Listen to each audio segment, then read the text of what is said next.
Here's a sneak peek from today's episode. For some organizations, you're managing that data through a CRM. For other organizations, depending on the size and scale, you might be managing that through spreadsheets. But as a marketer, you kind of have to flex up and flex down depending on what the organization's tech stack is and just adapt. There's no silver bullet. You just have to understand the data that you have at your disposal and manage it really well. Welcome to the Content Amplified podcast, brought to you by Masset. Our goal is to help you get more from your marketing content. Each episode is a 10 to 15 minute interview with industry experts that share amazing insights to help you squeeze as much juice from your content as you possibly can. Here's today's interview. Welcome back to another episode of Content Amplified. Today I'm joined by Danya. Danya, welcome to the show. Thank you. Hi, Ben. Danya, I'm excited for this episode. I'm excited for everything we're going to talk about. But before we dive in, please, let's get to know you. Let's get to know your background. And then the question we always ask is, what do you love about content and marketing? Sounds good. I love content because it's a great way to connect with your customer, your member, whoever your target is. Content allows you to tell your brand story. It allows you to make it a personal choice for the user to decide whether or not they want to do business with you. So it just gives you so much opportunity to explain your value proposition, offer great benefits, and see if it connects with anyone. And hopefully you can gain some new customers, members, whatever your target is. That's a great way. And that kind of ties into marketing also. Marketing has so many different avenues that you can take to make those connections in person, with events, online, with digital content, social content, you name it. There's just so many ways for you to make that connection with a member or a customer. In the current role that I'm in, I speak directly to prospective members. I speak to existing members, and it's always important to tell your brand story, remind them why they want to do business with you, offer a great value proposition, and hope that you're able to make that great connection. My background started in retail. I've been in retail, in and out of retail, pretty much throughout my career, doing everything from brand manager, marketing assistant way back in the day, marketing director. Now I'm a vice president of marketing. I'm in the credit union space today. Prior to that, I've been in automotive, hospitality, you name it. I've really traveled across different industries and had different roles on small marketing teams, very nimble and roll your sleeves up and get it done, to really large organizations where I'm one of 52 marketers in the department. So my experience is pretty broad in the marketing space. That's an incredible background, and that ties perfectly into our subject with all the different experiences that you've had and all the years of experience. I'm excited for this. So today's episode is going to be focused on program and affinity marketing. So when I hear those terms, I feel like they can kind of mean something different to every different marketer. Mm-hmm. How do you define those terms? What do those mean to you and your experience? Yeah, it definitely can mean different things to different people. And it also means different things to different industries. So when I harken back to my days in retail, a lot of the program marketing and affinity marketing was done with partners that add value to whatever the customer base is. So when I worked in the wholesale club industry, we had added value partners in the travel space. So you're using a wholesale club to buy in bulk and, pick up all the supplies that you need for your household. But on top of that, if we're able to make a connection with you where you can save money for your next vacation or your next car rental, or even on your way out the club, if you're thinking about some sort of home improvement, we had partners that would offer a great value to our members. So they found value beyond the things that they would pick up in our brick and mortar store. So that's what program marketing can look like in that retail space. Digitally, we had partnerships with a lot of the credit card issuers where if they used a certain type of plastic, we can offer them an added discount on the savings they were already getting from the wholesale club. So that adds value there. Plus, the offers were more personalized because we had their transaction data and we understood what products and services they had affinity to. So we were tailoring our offers specific to the user so that they were feeling valued as a member and understood that we knew who they were and offered things that would enhance their life, not sort of a widespread marketing tactic. It would be more personalized and tailored to the individual user. And that's sort of in the retail space. and hospitality. It means something totally different.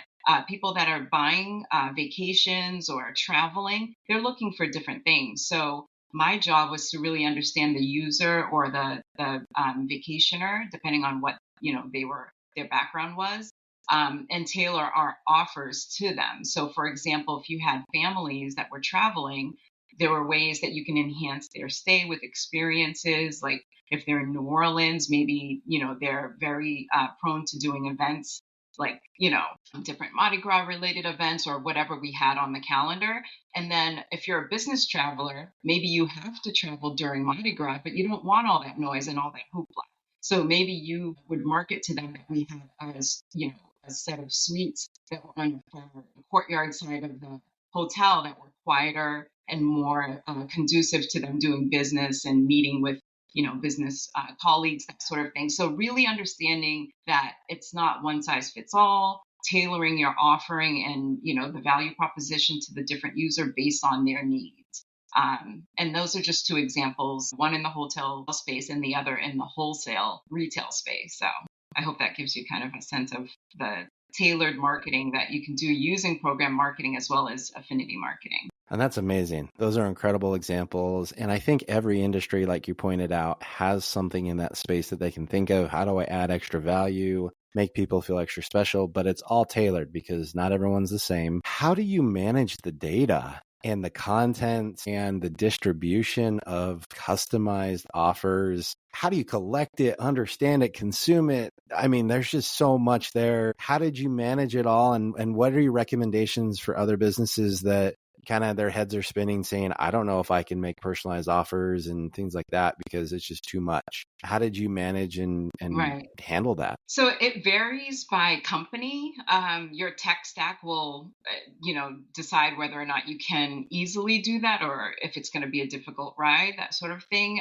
But data management is the key to personalized experiences. So the more you can understand your customer, understand who you're targeting as your customer, the more you can deliver those personalized experiences. It goes back to, the basics of segmentation and sort of understanding your audience. Geography plays a big role in that, especially when I was in the retail space. You wouldn't put out an offer for, spring decor in certain areas where they still have 2 more months of winter, where maybe on the West Coast it's warmer, or depending on where you are. So you just really have to understand there's so many levers to pull when you're trying to deliver a message that is specific to the audience that you're targeting. So seasonality plays into it, geography, demographics. You don't want to be tone deaf to certain sensitive topics that are triggering to certain demographics, that sort of thing. So as a marketer, you have a responsibility to really understand the data and understand who you're targeting and make sure that your message is not only delivering that value proposition,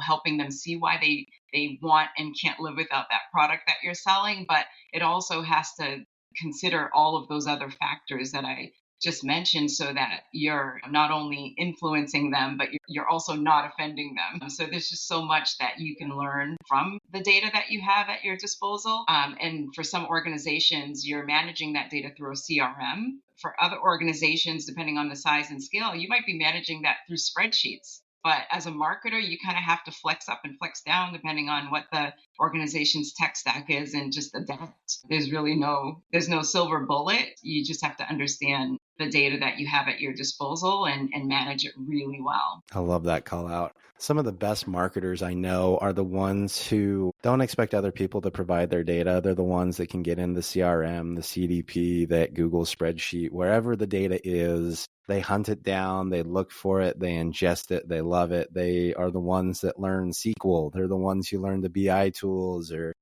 how to create the custom Salesforce reports and know what custom fields and buy cookies for the Salesforce admins to help them get the new custom objects put into the system to track everything. And so I think it's an amazing call out. Something I want to dive into though, real quick, a lot of your examples use partners and to create these opportunities and programs that involved other businesses. How did you build those strategic relationships? How did you co-market? How did you bring those opportunities to the table? I think that a lot of businesses could really benefit from this, especially marketing teams. How did you approach that? Yeah, so it's kind of a mixed bag in terms of the whether or not I brought the partnership to the organization or if it was an existing relationship. And I've kind of worked in both spaces. Some organizations have great partners and they're under leveraging those partners. And some organizations don't have great partners, but based on their business needs, you as a marketer, you have to understand like what would add value to whatever purchase or transaction you're looking for from the customer or member. So it has to complement the business. So you can't just randomly partner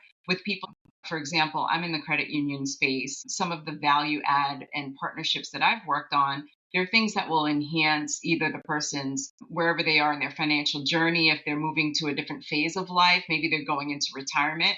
So a partnership with financial planners or somebody that can help them with that phase of their life is helpful to them. They're past the kids in diapers phase. So yes, we should have those other partnerships that could work for people that are, just now starting to become parents, but the message needs to be tailored to the audience. So you want to have partnerships that can work across your customer base. So I think it's important just to understand your customer and how you can add value to the relationship that you have with them. And that's what will indicate what type of partnerships you should go after. And then in terms of the existing partnerships, sometimes, you have partnerships where there's a clear connection in terms of what your value proposition is to them and what theirs is to you. But the more you nurture that relationship, you uncover opportunities. So that's another bit of advice that I would give to other marketers is get to know your partners. Because sometimes in conversation, things will come up and they're talking about either a situation that they had with a different partner or client or whatever. And you can uncover something that becomes a great opportunity for your organization. But if you didn't have those conversations and really get to know that partner, that opportunity would never arise. So I always say you have to make time to really get to know them, whether it's breaking bread over dinner or if it's on a Zoom call. Ask them questions like, what else do you have going on besides what you do with us? And a lot of people are so focused on their own business that they forget to ask those questions. And that's where you uncover those really great opportunities because the way that you look at your business, it's almost tunnel vision because you're so focused on your own business that sometimes your mind stays small because you're not expanding and thinking about other businesses. Why should I think about other businesses? I have to worry about my own. Well, if you hear what other businesses are facing, whether it's a challenge or an opportunity, it might spark something where you say, oh my goodness, I never thought about that. And then you start to dig in with that partner. And what comes out of that conversation is pure gold. So I like to get to know my partners. I ask a lot of questions. And sometimes I can tell my questions kind of turn them around and they're like, why is she asking this? And then at the end of the conversation, when I tie it back to what I'm doing, then it kind of connects the dots and they're like, now I see why she was asking it. It may come across as nosy at first because I do ask a lot of questions, but I'm trying to get somewhere. And sometimes you have to take people for that ride with you. And then eventually they see where you are going. So I always say, stay curious, always try to figure out what other people are doing, whether they're in your industry or not. And it might spark some ideas for you, for your industry, for your organization, for your role. So always stay curious. That's just a masterclass right there of how to treat partners, brainstorm, build relationships. So many good pieces of advice because I love that question. What are you doing with other partners that's working? Where are you seeing success? What's important to your business and how can we help you? I think that's amazing. So, and we're running out of time, but I do have one final question. Working with partners, how do you get them? And obviously the relationship really matters, but how do you get them excited and kind of put your business at the top of their list as far as who they're going to promote, what they're going to spend time on? I know there's a lot that goes into it. It's the amount of revenue they can make and all of the different initiatives they have going on. But any tips or tricks to just say, I've done this or that, and it's really helped the partner prioritize working with me and promoting our business and some of these initiatives? Right.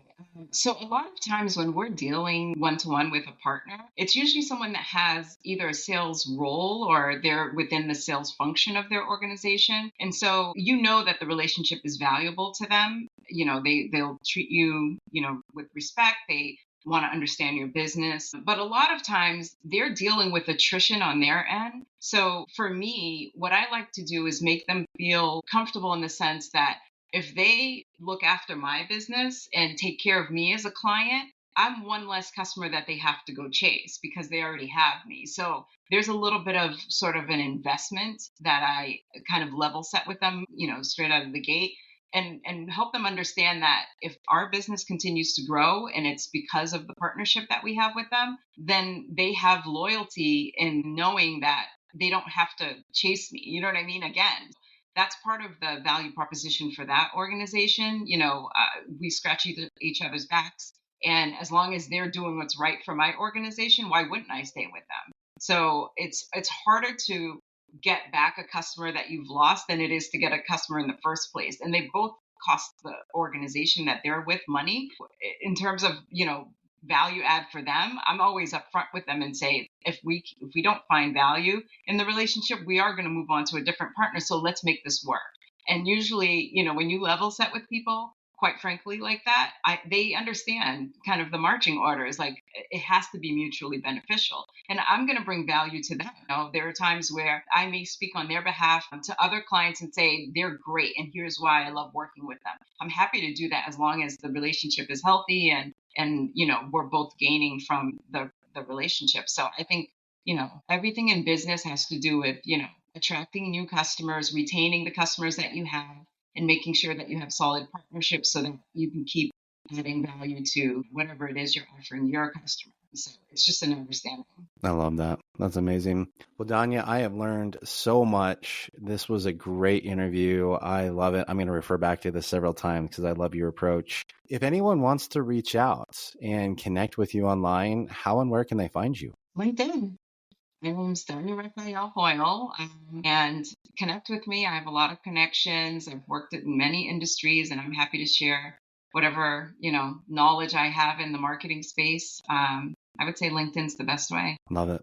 For anyone listening to this episode, Danya's information will be linked in the show notes below. So just scroll down, click on her profile, and you'll be able to find her. Danya, thank you so much for the time and insights today. It really was amazing. Really appreciate it. Awesome. Thank you so much.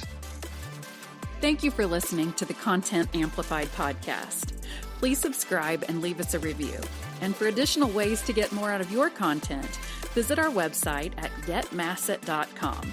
That's getmasset.com. And tune in next time to the Content Amplified podcast.